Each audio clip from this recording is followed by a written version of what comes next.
디모데전서 6장 11절에서 12절까지의 말씀입니다. 오직 너 하나님의 사람아 이것들을 피하고 의와 경건과 믿음과 사랑과 인내와 온유를 따르며 믿음의 선한 싸움을 싸우라. 영생을 취하라. 이를 위하여 내가 부르심을 받았고 많은 증인 앞에서 선한 증언을 하였도다. 아멘. 자신의 정체성을 드러내는 가장 손쉬운 방법은 옷을 입는 겁니다. 경찰관은 누가 봐도 그 제복만으로 경찰인 줄 알죠. 군인도 역시 마찬가지입니다. 군복을 입고 있어서 확연하게 군인임을 알 수 있습니다. 이처럼 옷은 사람의 정체성을 드러내는 가장 쉬운 방법입니다. 그런데 그리스도인은 유니폼이 없어요. 그러다 보니 그리스도인의 정체성을 외형적으로 나타낼 방법은 사실 없습니다. 물론 예배를 드릴 때 찬양되는 가운을 입죠. 또 앞에서 설교하는 목사님들의 경우 가운을 입는 경우가 있습니다만 보통의 성도들은 지정된 옷이 없죠. 그렇다면 오늘날의 그리스도인의 표징이라고 할 수 있는 것에는 어떤 것이 있을까요? 주일 성수를 하면 그럽니다. 저 사람 참 믿음 좋다. 저 사람 교회 다니는 사람이야 하죠. 거기에다 11조를 드리면 저 사람 진짜 그리스도인이야. 우리는 그렇게 봅니다. 새벽 기도회를 나간다라고 하면 저 사람 진짜다. 진짜 예수쟁이다. 말을 하곤 합니다. 과거에는 이것들이 너무나 당연시 되어 왔던 성도의 표징이었습니다만 어찌된 영문인지 오늘날에는 흔하지 않은 일이 되었습니다. 그런데 또 다른 한편으로는 앞서 소개해드렸던 주일 성수나 11조나 새벽 기도회를 참석하는 일이나 이것들은 우리 믿음의 선배들이 해왔던 일들이에요. 그런데 그 결과는 오늘날 우리에게 남겨진 그 유산이 과연 그리스도인의 합당한 표징인가 의구심이 들게 하는 것들입니다. 왜냐하면 오늘날 많은 성도들이 교회를 떠나고 그 숫자가 급감하는 것을 보고 있잖아요. 우리의 아이들도 그 믿음의 유산을 이어가지 못하는 현실을 살아갑니다. 그러니 이것만으로는 성도를 드러내주는 표징이라고 하기에는 어려울 것 같습니다. 그러면 우리가 그리스도인임을 나타낼 수 있는 표징, 어떤 것이 있을까요? 오늘 본문이 그리스도인의 내적 표징에 관한 말씀이 아닌가 합니다. 바울은 디모데에게 여러 가지를 열거하며 이것들을 지켜라 라는 당부의 말을 전합니다. 의와 경건과 믿음과 사랑과 인내와 온유를 따라라. 우리에게 낯선 표현들이 아니죠. 물론 디모데가 모를 리도 없고요. 그런데도 불구하고 바울은 이것들을 따르라라고 권하고 있다는 겁니다. 여기에서 따른다라는 표현을 주목할 필요가 있는데요. 표준 세번역에서는 이것을 쫓다라는 단어로 번역하고 있어요. 열심히 추구하고 쫓으라고 권면하고 있다는 거죠. 나아가 바울은 믿음의 선한 싸움을 싸우라라고 독려합니다. 디모데만큼 믿음을 잘 지킨 사람이 있을까요? 그런데 그 디모데를 향해서 믿음의 선한 싸움이라고 말합니다. 여기에서 사용된 이 믿음이라는 표현을 또 주목할 필요가 있어요. 이것은 범용적 차원에 있어서 믿음이 아니라 오직 하나님에 대한 믿음만을 지칭하는 겁니다. 당시 거짓 교사들이 교회 안에 들어와서 거짓 교훈을 사람들에게 가르치고 분란을 일으켰습니다. 분쟁을 조장했습니다. 바울은 이것을 염두에 두고 믿음의 선한 싸움을 싸우라라고 독려하는 겁니다. 그 거짓 교사들과 하나님을 향한 온전한 참된 믿음에 관해서 치열한 싸움 싸울 것을 그치지 말라고 종용하는 겁니다. 마지막으로는 영생을 취하라라고 말하죠. 이것은 조금 납득하기 어렵습니다. 성도라면 하나님께서 이미 구원하여 주셨고 또 영생을 선물로 받았습니다. 그런데 바울은 거기에 그치지 말고 영생을 취하라라고 말해요. 영생을 취한다는 게 무슨 뜻일까요? 오늘 본문에서 사용된 이 취하다라는 말이 누려라 그런 뜻입니다. 영생이라는 표현에 있어서 우리는 시간적 차원으로 이해하기가 쉽습니다. 마치 중국의 시황제가 영원히 사는 것을 목적해서 불로초를 구하려고 갖은 방법을 다 사용하지 않았습니까? 마치 우리가 영생을 그런 시간적 차원으로 이해합니다만 이 영생을 취하라라는 말 속에 담긴 영생이라는 것은 주님께서 시작하신 이 새로운 시대를 추구하는 삶, 이것을 일컬어 영생을 취하라라고 바울이 권하고 있다는 거예요.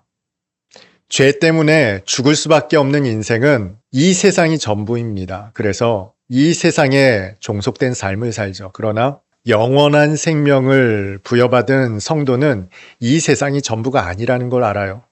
하나님의 나라가 영원히 우리에게 주어져 있으면 어디에 초점 맞춰 살겠습니까? 이 땅에 종속된 삶을 살까요? 아니면 하나님 나라를 향한 영원한 생명에 초점 맞춰 살까요? 바울은 바로 그 점을 염두에 두고 이야기하고 있는 겁니다. 그러니 너는 주님께서 열어주신 이 새로운 시대에 걸맞는 하나님의 자녀, 하나님의 백성으로서의 삶에 걸맞는 생명을 추구하며 살아라. 이렇게 권하고 있는 것이죠. 그리스도인으로서 그렇게 살아야겠다 싶습니다만 이것은 우리가 모르는 삶이 아닙니다. 우리가 추구하는 삶이기도 하고 또 응당 그렇게 노력하는 삶이기도 합니다만 쉽지가 않아요. 잊어버리기가 일쑤입니다. 바울이 그것을 모를 리가 없죠. 그런데 바울은 이러한 삶이 마치 가능한 것처럼 권하고 있다는 거예요. 어떻게 성도가 혹은 디모데가 이러한 삶을 살 수 있다라고 이런 권면의 말씀을 전하고 있는 것일까요? 수능 세대라면 반드시 한 번쯤은 들어본 시인 김춘수가 쓴 꽃이라는 시입니다. 정확히는 기억하지 못해도 이 내용만큼은 모든 사람들이 다 기억할 거예요. 내가 그의 이름을 불러주기 전에는 그는 그저 몸짓에 지나지 않았다. 내가 그의 이름을 불러주자 그는 나에게로 와서 꽃이 되었다. 이름을 불러주기 전에는 나와는 무관한 존재이지만 내가 그의 이름을 부르자 비로소 나에게 유의미한 존재가 되는 꽃이 되었다. 그런 내용의 시입니다. 여기에서 주목할 것이 바로 이름이죠. 호칭입니다. 구약의 사람들은 독특한 호칭이 있었습니다. 하나님은 다윗을 내 종 다윗 이렇게 부르셨습니다. 욥기를 살펴보면 하나님이 이렇게 말씀하십니다. 내 종 욥을 보았느냐. 아브라함에 대해서는 친구라고 말씀하시죠. 나의 벗 아브라함이라는 표현을 이사야 41장에 사용하셨습니다. 버러지 같은 너 야곱이라는 표현으로 이스라엘 백성을 지칭하기도 하셨습니다. 이런 표현이 구약에만 있는 건 아니에요. 예수님의 12 제자 중에 야고보와 요한은 우레의 아들이라는 의미로 보아너게라고 불렀습니다. 가룟 유다가 목매어 죽고 사도를 가입시킬 때 요셉이라는 사람에게는 유스도라는 별명이 있었습니다. 의로움이란 뜻이에요. 이처럼 성경을 살펴보면 사람들은 그를 지칭하는 호칭을 가지고 있었습니다.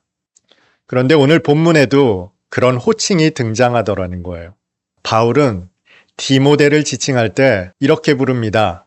하나님의 사람. 성경에서 이 하나님의 사람이라는 표현은 많이 들어보았을 것 같습니다. 그런데 신기하게도 이 하나님의 사람이라는 표현은 신약 성경에 딱 2번 등장합니다. 오늘 본문과 디모데후서 3장에 또 한 번 등장합니다. 여러 번 등장했을 것 같은 이 표현이 신약 성경에는 단 2번만 사용됐다는 거예요. 그런데 왜 우리 머릿속에는 이 표현이 많이 사용된 것 같을까요? 이 하나님의 사람이라는 표현은 구약 성경에 아주 여러 번 사용되고 있습니다. 모세를 지칭할 때 하나님의 사람 모세라는 표현을 썼습니다. 다윗도 역시 마찬가지입니다. 하나님의 사람이라는 표현으로 다윗을 지칭했어요. 사무엘도 그렇고 엘리야나 엘리사도 역시 하나님의 사람이라는 표현을 썼습니다. 그 외에도 여러 선지자들을 지칭할 때 하나님의 사람이라는 표현을 사용했습니다. 그래서 우리 머릿속에 성경에 하나님의 사람이라는 표현이 대단히 많이 등장하는 것처럼 여겨집니다. 그런데 신약 성경에는 단 2번, 그리고 어떤 사람을 지칭하는 표현에는 유일하게 디모데를 지칭할 때 하나님의 사람이라는 표현을 썼다는 거예요. 바울은 구약 성경에 정통한 사람이었습니다. 구약 성경에 정통한 그가 하나님의 사람이 뜻하는 바가 무엇인지 모르지 않았을 거예요. 누구보다 잘 알고 있는 바울이 디모데를 지칭하여 하나님의 사람이라고 쓰고 있다는 건 그에게 어떤 특별한 의미 부여를 하고 있다는 거죠. 하나님의 사람이라는 것은 그가 하나님께 속한 자라는 것입니다. 본문에서도 소유격 그대로 사용되고 있어요. 디모데야, 너는 하나님의 사람, 하나님께 속한 자다라는 거예요. 이 의미를 가장 잘 설명하는 것이 바로 2장 9절의 말씀입니다. 그러나 너희는 택하신 족속이요 왕 같은 제사장들이요 거룩한 나라요 그의 소유가 된 백성이니 이는 너희를 어두운 데서 불러내어 그의 기이한 빛에 들어가게 하시니에 아름다운 덕을 선포하게 하려 하심이라. 하나님의 소유, 하나님의 사람이라는 의미가 가진 이 뜻은 그의 기이한 빛에 들어가게 하신 이의 아름다운 덕을 선포하게 하려는 그것을 목적하고 있다는 거죠. 하나님의 소유는 이 놀라운 권능의 이름을 받았습니다. 택하신 족속, 왕 같은 제사장, 거룩한 나라, 그의 소유가 된 백성은 세상이 감당할 수 없는 그야말로 아름다운 놀라운 이름을 받았죠. 이들이 하나님의 소유로서 어떤 삶을 산다고요? 그의 기이한 빛에 들어가게 하신 이의 아름다운 덕을 선포하게 하려 하십니다. 하나님의 사람이라는 이 소유의 의미가 담고 있는 내용이 바로 그런 겁니다. 하나님의 사람이라는 의미가 담고 있는 내용 속에는 그의 인격적 성숙을 전제로 하지는 않을 수도 있다는 겁니다. 그리스도인이라면 인격적 성숙을 요구합니다. 인격적 성숙을 지향합니다만, 그러나 그것이 하나님의 사람의 전제가 되는 것이 본질은 아니라는 거예요. 기능적 역할을 감당하고 있다는 겁니다. 하나님의 전달자예요. 하나님의 뜻을 전달하는 역할을 가진 사람이라는 거예요. 그것을 증언하는 기능을 담당할 때 이 사람을 두고 하나님의 사람이라고 말합니다. 그래서 구약의 많은 선지자들을 지칭할 때 하나님의 사람이라는 표현을 했죠. 누구보다 모세를 일컬어 하나님의 사람이라고 할 때에는 그의 인격적 성숙을 의미하는 것이 아니라 그가 하나님의 말씀을 전하는 자, 하나님의 뜻을 전하는 기능적인 역할을 감당할 때 그를 일컬어 하나님의 사람이라는 표현을 썼다는 겁니다. 그런데 이 하나님의 사람이라는 호칭은 하나님께서 붙이신 것이 아니에요. 자기 자신이 붙인 것도 아닙니다. 하나님의 사람이라는 호칭은 그 공동체, 그 주변 사람들이 붙여준 이름이라는 겁니다. 오늘 본문에서 우리가 주목해야 하는 것이 바로 이 3번째입니다.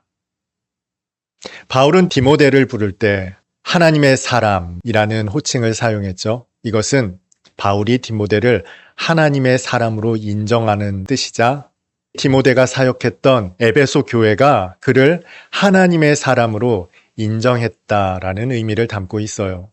이것이 담고 있는 의미가 무엇일까요? 하나님의 사람이라는 이 호칭이 붙여질 때 그가 딱 한 번 하나님의 사람으로서 기능했기 때문에 붙여졌을까요? 단시간 내에 얻은 이름일까요? 아니라는 거예요. 그가 이런 이름을 받은 데에는 짧은 시간에 얻은 이름이 아니라는 겁니다. 오랜 그의 사역을 통해서 그가 하나님의 사람임을 사람들에게 입증해 내었다는 것이죠. 그가 살아온 삶의 족적이, 그의 말이, 행동이, 그의 생각이 은연중에 드러날 때, 아, 저 사람은 하나님의 사람이야 라고 사람들에게 입증되었다는 겁니다. 나아가 사람들이 디모데를 향해 하나님의 사람이요 라고 부를 때, 그것은 그가 하나님의 사람으로서의 삶을 더욱 추구하고 쫓는데 강화하는 역할을 했을 거예요. 여러분에게 요리 잘하시네요, 요리 왕입니다 라는 호칭이 붙었다고 한번 생각을 해보세요. 요리 왕인데 요리가 귀찮아져서 저 이제부터 요리 안 합니다 하는 사람이 아마 없을 겁니다. 요리를 찾아서 하게 되겠죠. 또 그 요리를 만들어서 사람들에게 맛을 보게 하는 것, 먹게 하는 것에서 즐거움을 느끼게 될 겁니다. 바울이 디모데를 향해 하나님의 사람이라고 지칭할 때, 그것은 디모데가 하나님의 사람으로서의 삶을 더 열망하고 추구하고 강화하게 만드는 역할을 했을 거라는 겁니다. 그저 우리가 목사님, 장로님, 집사님 이렇게 직급을 두고 부르는 호칭이 아니라는 거예요. 바울이 하나님의 사람이라고 불렀을 때 거기에는 그가 추구하는 뜻과 이상과 꿈이 담겨 있다는 거죠. 어찌 보면 모든 그리스도인은 하나님의 사람입니다. 과거 특정인에게만 허락되었던 이 귀중한 이름이 오늘날 모든 자녀들은 이 호칭을 부여받았습니다. 바울이 디모데를 부를 때 너 예수의 사람아, 너 주님의 사람아 이렇게 하지 않았어요. 하나님의 독생자께서 이 땅에 오셔서 십자가에 달려 죽으심으로 그 구원하신 백성에게 주시고자 했던 이름이 예수의 사람이 아니라, 주님의 사람이 아니라 하나님의 사람이라는 거예요. 하나님께 속한 사람아, 하나님의 백성아, 주님은 그 이름을 우리에게 주시기를 기뻐하셨다는 것이고, 바울은 그래서 디모데를 향해 예수의 사람아가 아닌 하나님의 사람아라는 호칭을 사용했다는 겁니다. 이것은 우리가 하나님의 사람이라는 호칭에 긍지를 가져야 하는 이유입니다. 사람들은 자신이 하는 일에 대해서 달인이라는 호칭을 받았을 때 대단히 좋아하는 것을 보았습니다. 그저 자신이 평소에 해오던 일에 대해 남들보다 탁월한 실력을 두각을 드러낼 때 사람들은 달인이라는 호칭을 붙여주더라고요. 하나님의 사람이라는 것은 그리스도인에게 있어서 달인의 긍지와도 같은 것입니다. 그 긍지를 가진 여러분이라면 이 권면의 말씀들, 의와 경건과 믿음과 사랑과 인내와 온유를 추구하는 삶을 사는 것을 기쁘게 여긴다는 거죠. 믿음의 선한 싸움 싸우는데 주저함이 없다는 겁니다. 영생을 취하기 위해 사람들이 가지 않는 그 길을 기꺼이 기쁘게 걸어 나아가는 사람들, 이들을 일컬어 바울은 하나님의 사람이라고 지칭하고 있습니다.